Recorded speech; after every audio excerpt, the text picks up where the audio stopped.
My M50 wife abandoned me 2 months ago to find herself. My wife Mary's family has a history of dementia, developing memory issues in their mid to late 50s. Her mom, grandmother, and several other relatives on her mom's side have developed dementia. Her mom lived with us for 4 years until earlier this year. Father is dead.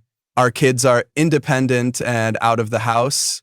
Oldest is in her last semester of college and the younger enlisted. The last 4 years were tough on us. Our kids, daughter moved for college, but moved back for a bit during COVID. And our marriage, living with someone with dementia, is brutal. We had talked a lot the last year about taking the remaining college funds, our regular savings, sell or rent the house. We were ready to downsize anyway, quit our jobs and travel for a year or until the money runs out. We just had to wait for her mom to move into a home. I understand her anxiety about developing dementia, and I was burned out. You live through COVID, working remote, a wife working remote, a college and high school student taking remote classes, and a mill with dementia, and see how you hold up. Space finally opened up and we were able to move her mom into a care facility. I finally thought I had a chance to breathe. When we moved Mary's mom out, Mary's mental health took huge downward spiral. I went from caring for her mom to caring for her. She felt guilty about putting her mom in a home and had lots of anxiety about developing dementia. Our plan was to start our traveling summer 2024. 2 months ago, I get home and she's left a note. My friends call it Exhibit A. Basically, she was going on our trip without me. She had quit her job, took most of the savings, and wasn't sure when she'd be back. Maybe a year, maybe sooner. She knew I'd understand. Her location is turned off and my calls go directly to VM. I texted the kids a picture of the note. We have our own checking accounts for direct deposits of our paychecks, but we transfer most into a joint account to pay the household bills and savings. We both had access to main savings account. We have joint credit cards we used for household expenses. The 2 cars and mortgage are joint. We both also have our own small savings accounts, our own retirement accounts, equally funded, and our own credit cards for gifts and fun things. I closed all joint cards and accounts. I waited a month to see if she'd come back, hopefully before she spent our savings. After receiving only one text the first month, I went to a lawyer. She basically said there was very little to do right now other than change the beneficiaries of my retirement accounts and life insurance. Yay, my wife gets nothing else if I die alone while she's having our adventures. It was only a month, and there was no way to serve her papers. My lawyer advised me to keep paying the mortgage and the cars. The cost of trying to get a judge to approve the sale of joint assets was more than making payments. I didn't want to ruin my credit by letting one of our car get repossessed, but I can't sell it because she's on the title. I get random texts and she sporadically posts on Instagram. Of course, she has comments turned off. I want to block her so bad, but my lawyer advised me that it's better to maintain a communication channel that's not through our kids. Her last post was from Hawaii. She put in the comments how great a husband I was for letting her take this trip. I'm barely making it, paying 2 cars, a mortgage, household bills, insurance, hoping there are no emergencies because I have no savings. And she's enjoying our trip. F her. I'm so angry at her. I helped take care of her mom for 4 years, and her when she fell apart after her mom moved into a memory care home, and she returns the favor by abandoning me. I'll never get to take this trip and have to put off retirement. My only solace is the kids are pissed at her, but they'll probably forgive her eventually. Double F her. I'm no fool. She's hooking up with guys. She looks good. She'll have zero problem getting men. I texted her and asked if she was sleeping around. A week later, she responded that she wasn't. Sure. So I'm drinking alone on a Friday night and she's somewhere, probably on a beach, enjoying life. Triple F her. Edit. My lawyer has given me a bunch of advice and options. It was just way more than I could possibly include in this post. I could definitely push the issue harder and I might need to at some point, but all that work is very expensive. Finding her, serving her, getting a judge to sign off, that's not cheap. I'm following up soon and I plan on talking about the savings and my finances. Until I paid all the bills and realized how little was left, it didn't hit me that I had to worry about money. Relevant comments. Thanking you for letting her take this trip is basically her saying, when I get through living the single life, I'll be coming back to the comfort and security of married life. When she returns, I'd say, welcome home. Here are your walking papers. She 100% is under the delusion that she's coming back to a marriage. She's had a few conversations with our daughter, and she's convinced I'll understand and forgive her. Tell your daughter to pass along the message that you're filing for divorce for abandonment and see if this gets you some traction. I don't generally like the idea of going through kids, but they need to have your back on this. Maybe even tell her they'll cut her off as well if she keeps doing this to you and the family. Maybe even start posting about how she's living the good life and letting your friends and family know what kind of pickle this has put you in. Everyone probably assumes you're on board if you're not purposefully driving the true narrative. She only hears what she wants. I asked her to send me an address to serve her papers. She only told me that we'll work it out when she comes home. The F we will. My daughter tells her all the pain she's causing, but she just says that she only has 5-10 years left until she gets dementia. It's impossible to know if she'll even develop dementia, but shouldn't she be spending this with her family? Update number 1, an update from my original post. I'm feeling much more positive now that the financial situation has become a little more manageable. Basically, I'm running up debt that will get paid off when I sell the house. Even with lawyer fees, I have 6-8 more months before I have to worry about money, assuming there are no emergencies. My friend's wife gave me some good advice. Don't go from being a hero to a villain in your kids' eyes. How I talk about and treat my wife will determine my future relationship with my kids. I don't give a damn about my wife, but I don't want to make her a sympathetic figure or drive them away from both of us. I followed up with the lawyer. Basically, she said we're going to have her pay back the savings she took through a reduction in her share of the assets. Any division of assets will include the savings she took. She'll also have to repay the money I spent maintaining the household while she was gone. There is plenty of equity in her share of the house and her retirement plans to cover that. She said that our finances are so intertwined after nearly 25 years of marriage, my wife is going to get some share of the assets. Best case is she agrees to the terms of the divorce and it's relatively cheap and quick. Otherwise, it gets complicated and expensive. She gave me a lot of options and how much I can expect to spend, so I decided to just mostly wait. I got a couple of credit cards with promo rates for purchases and transfers. That gives me breathing room and I can conserve cash. I'll just pay them off when I sell the house. Now that my financial situation is less stressful, I'm actually enjoying her being gone. I'm free to do whatever I want whenever. I don't have to cook or clean or take care of anyone. The house is quiet for the first time I can remember. I loved my wife, but her mental health weighed down our marriage.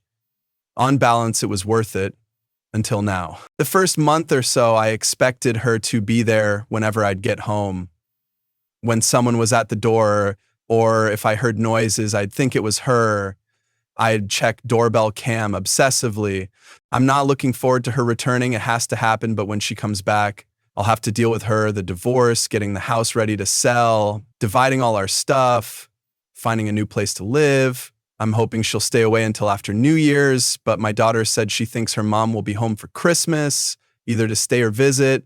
My lawyer will have papers ready to serve her. Hopefully she'll just agree to the terms and continue her travels. People had some great advice. Renting or selling the house. Not really feasible right now since I'd have to fix some stuff and get it ready to sell/rent.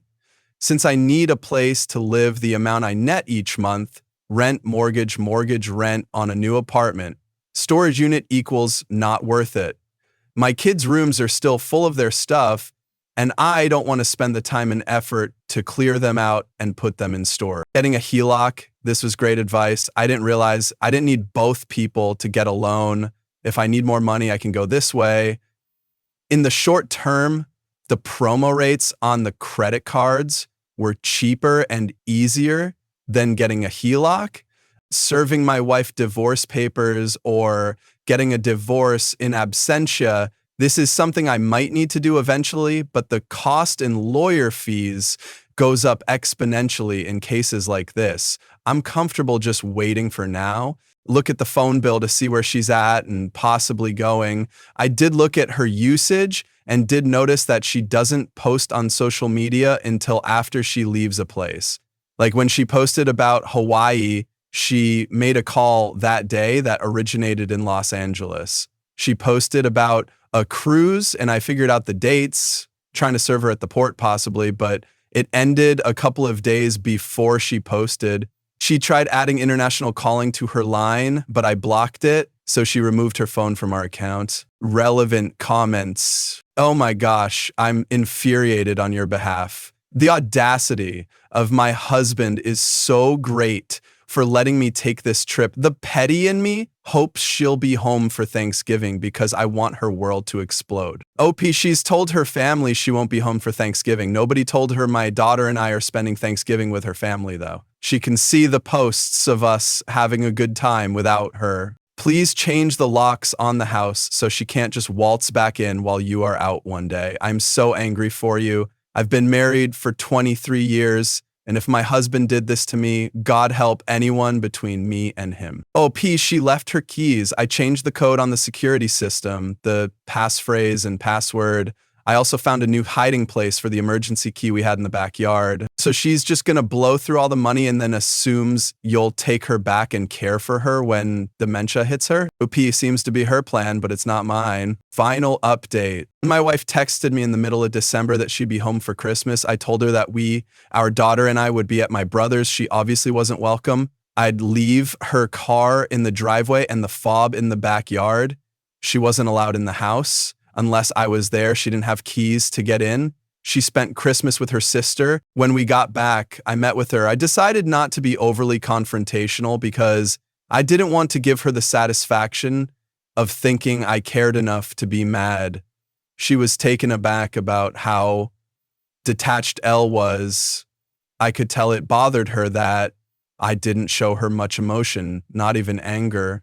I just wanted her to agree to a divorce. This is a summary of several different meetings, both with and without our daughter. She hasn't wanted to meet with her mom alone yet. I asked why she left without telling anyone. She said she didn't want to wait a year. She didn't want anyone talking her out of it. She didn't want to work anymore. She wanted to leave before her mental health got worse. I'm sure mostly because she didn't want me to stop her from taking the money. She knew I would take care of everything with the kids and house when she left. We had decided to go summer of 2024 for a few reasons. Packing everything and getting the house ready to sell was going to be a lot of work. We wanted to make sure our daughter graduated college, got a job, and was settled. We wanted to make sure we had money when we got back. We wouldn't have a house, cars, or jobs. So we needed money because it could take months to find work and a place to live. We didn't want to have any worries or deal with a mess back home. At some point in our planning, she began questioning to herself, not me, if she ever wanted to go back to our old life. She didn't want to work full-time or buy a house and stay in one place after we got back. She wasn't sure what she wanted, but she didn't think she would figure it out talking to me. I told her that's the reason we were taking the trip, to figure those things out together, to see what we wanted for the next part of our life. Ask her why she didn't just get a divorce before she left. Then she wouldn't have had do this behind our backs and she would have had plenty of money without stealing our joint savings. She claims that she didn't want a divorce, that she wanted us to live whatever life she figured out. I told her that's not how marriages work, one person deciding for the other. In talking/texting our daughter, her family, my texts and voicemails, she realized I might not forgive her. She was right about that. So she might have to visualize a future without me. This is where I had hoped she would say some stupid shit like she was going to squander all her money living in a van and make travel vlogs, or she met some guy that she needed to wire money to so they could open an ice cream shop in Alaska. Instead, she wants to be a digital nomad working part-time fully remote and living in new places. She tried to convince me to go with her, but I'll never be able to trust her. Plus, I don't love her anymore. Traveling like that for a few years doesn't sound bad, but she doesn't have a job or any work lined up. She's not in her 20s, and that way of living will get old quick. No close friends, no family. I want her to make it work so she won't be here trying to get back in our lives. This one, how are the kids doing? Our son wouldn't have seen us the entire time she was gone anyway. He only responds to her with very short text. He told me she wanted to see him, but he said he was too busy and wouldn't be able to get away. He lives in the barracks, so it's an easy excuse to avoid her. My daughter stopped talking/texting her. She's pretty upset. Her worry turned to anger when she realized her mom wasn't having a mental breakdown, but was just being selfish. If her mom was sticking around, they could probably work through it eventually. I just care that my daughter is happy, so whatever she decides, I'll support. 2, did she spend all the money? About half. I think she realized she needed to figure it out before she completely ran out of money. 3, did she sleep with anyone? I didn't ask because I didn't care. Asking would imply I wanted her back, or it would matter. Even though I didn't ask, she claims she didn't. Not sure if she's lying or not. She might just be saying that because she doesn't want the kids to have another reason to be mad at her. Or does she feel bad for what she put us through? She claims she does, and she wishes she had handled it differently. She said getting away and figuring herself out was best for her. I told her she was just being selfish. When she first left, we were worried something would happen to her and we would never see her again. She's always been self-centered. I told her she's taking the easy route and letting everyone else handle the difficult parts. If she gets sick, kids will take care of her. Goes broke, live with family, abandon everyone, they'll forgive her. She thinks her siblings and our children will let her live with them, like we let her mom live with us. I'm sure when she visualizes her future, she sees our kids there. They might not be, and definitely not in the same way they were before. Despite how it might sound, I'm actually really happy with how it all turned out. Our divorce is far from final, but we've agreed on the big things. We'll sell the house, how to split the retirement and profit from the house, how to pay back the money she took and what I spent maintaining the household. I got most of what I wanted from the settlement, and she'll soon be out of my life. I won't have to pay alimony, and because she's choosing to make significantly less money than she was, I won't be forced to support her. That would have been a kick to the teeth. She isn't my responsibility anymore, and I won't have to care for her if she does get sick or goes broke. I figured I'd start dating again. I didn't realize a 50-year-old man with children out of the house, a good job, and in decent shape would be a catch. I'm not fighting women off with a stick, but I've had a lot more interest than I expected. It's been kind of nice meeting new women. I'll work out the numbers, and I'll be doing pretty well after everything is settled and I only have to support myself. Not where I wanted to be, 50, getting divorced, and using Reddit as free therapy sessions, but I'm happier now than I've been in a while. I'm even planning a little vacation of my own. P.S. Thank you to everyone that has responded and reached out. It meant a lot. Relevant comments. I have been regularly thinking of you, especially over Christmas. I'm glad that you've got things sorted and are happy. Your ex-wife is selfish and an idiot. At some point, she's going to realize that she's made a huge mistake and lost the people closest to her. I wish you lots of luck with your dating, as someone else has said. Please stick to 35 plus, and I hope you have a very happy and very loving future. A lot of women that age either have young kids or looking to have kids soon. Nothing wrong with that, but I've already raised my kids. Sure, you are a catch. FYI, don't date anyone under 30. Cheers to a new life. OP, I just recently got everyone out of the house. I'm not dating anyone that has young kids or wants kids. Not that it would matter if they did. I took care of that a while back.